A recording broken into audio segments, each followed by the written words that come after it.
Main recap, this is Walter White, and today, I'm taking you on a journey through Season 1 of Breaking Bad like you've never experienced before.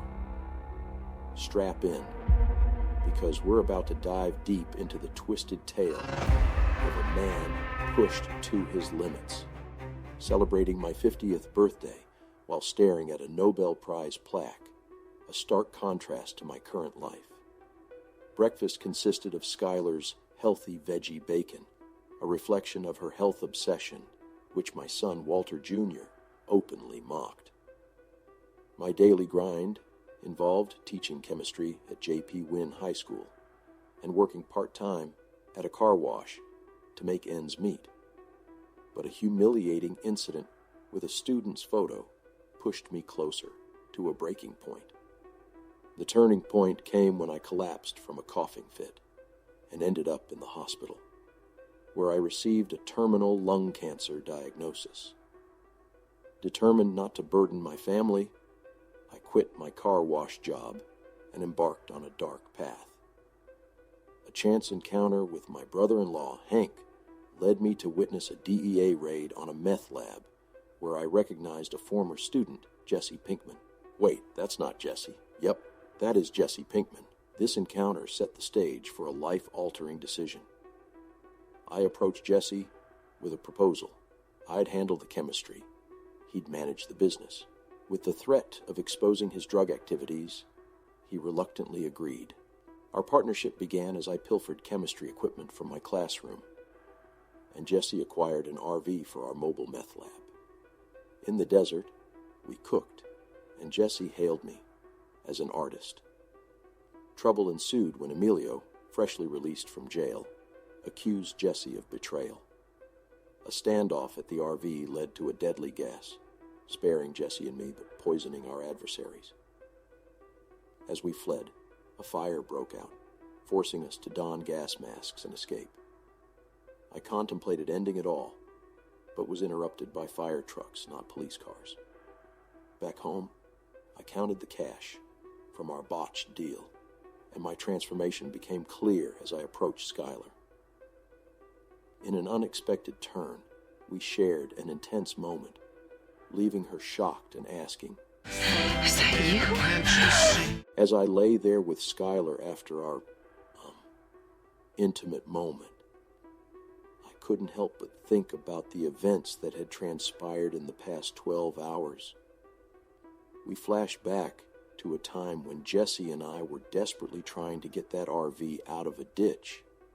We had to call in some help from a local, let's call him a Piro, Tiwa, or Pueblos man, and it cost us a pretty penny. Little did we know, our problems were just beginning. As the day unfolded, Jesse called me, pretending to be a telemarketer, just to remind me of the mess we were in. You see, we had a dead body in that RV, Emilio, and another one, Crazy 8, who was very much alive and kicking. Jesse was understandably anxious, and he needed my help. But before I could assist, I had to go to work. Teaching high school chemistry was my cover, after all. I was barely holding it together, hallucinating about my students asking me about murder when they were just talking about midterms. Things took a darker turn when I grabbed some hydrofluoric acid and headed to Jesse's place. On the way, I stumbled upon a half-blind Crazy 8 who had somehow escaped the RV. He sprinted away but collided with a tree, knocking himself out again. I couldn't just leave him, so I brought him back to Jesse's and locked him in the basement. Now, we were faced with two grim tasks: disposing of Emilio's body and dealing with Crazy 8. We decided that a coin flip would determine who did what, and Jesse got the gruesome task of disposing of Emilio. I was left with the responsibility of ending Crazy 8's life. But as I stood in that kitchen, I found myself unable to go through with it. Instead, I made Crazy 8 a sandwich and tried to make him as comfortable as possible. The stress was getting to me, and I turned to Jesse's marijuana stash for relief. Jesse returned from shopping empty-handed and not too pleased with my actions. He was even less thrilled when he realized I'd smoked his weed and hadn't held up my end of the deal. We had a heated exchange, and I promised to deal with Crazy 8 the next day. But things took another unexpected turn when Skylar paid Jesse a visit, warning him not to sell me weed, revealing that her brother-in-law is a DEA agent. Jesse narrowly avoided getting caught, and I rushed home, only to discover that Jesse had used his bath tube to dispose of Emilio's body, leading to a disastrous acid-induced mess that covered the entire hallway. In the midst of this chaos, 2 innocent children in the desert stumbled upon my discarded gas mask, a symbol of the dangerous path I had chosen. It was a stark reminder that there was no turning back. I'm reminded of a pivotal moment in my life that took me back to my days as a graduate student at the California Institute of Technology.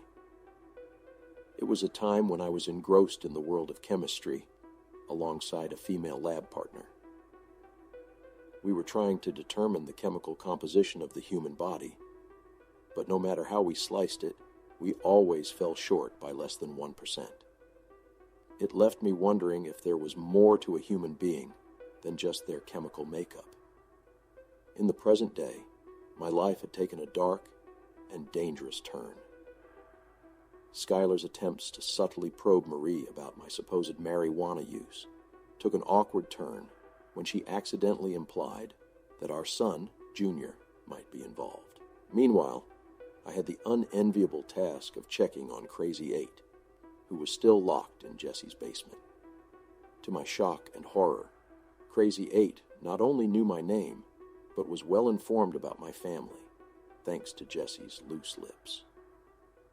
Jesse and I got into a heated argument over his meth stash, and he left in a huff, calling me out for not following through on our coin flip agreement to deal with Crazy 8.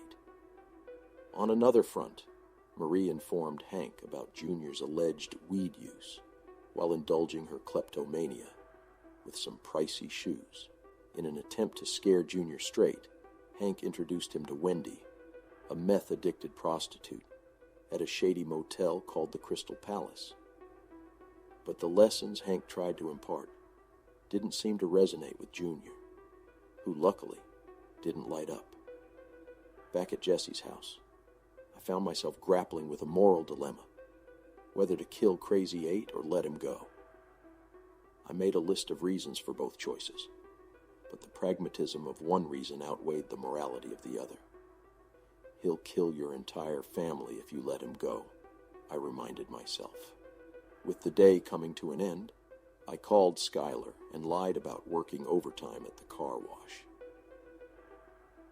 But Skylar had discovered that I'd actually quit my job there and, with a dismissive tone, allowed me to do as I pleased. Back in Jesse's basement, I struggled with my decision, offering Crazy 8 a sandwich and beers, hoping to understand him better. Crazy 8 pointed out that getting to know him would only make it harder for me to kill him, but I was still undecided.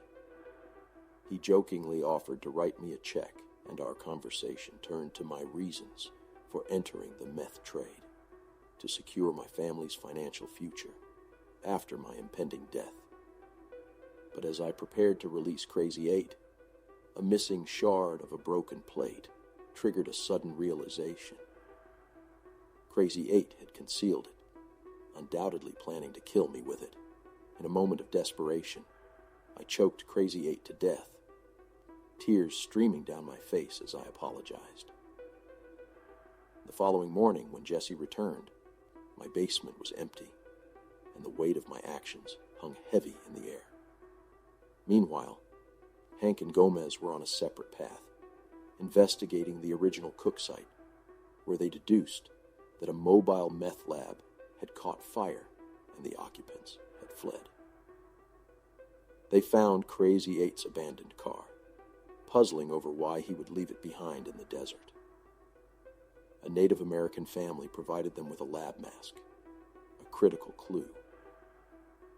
As I sat parked under an overpass, my mind still pondering the missing piece in the chemical makeup of the human body.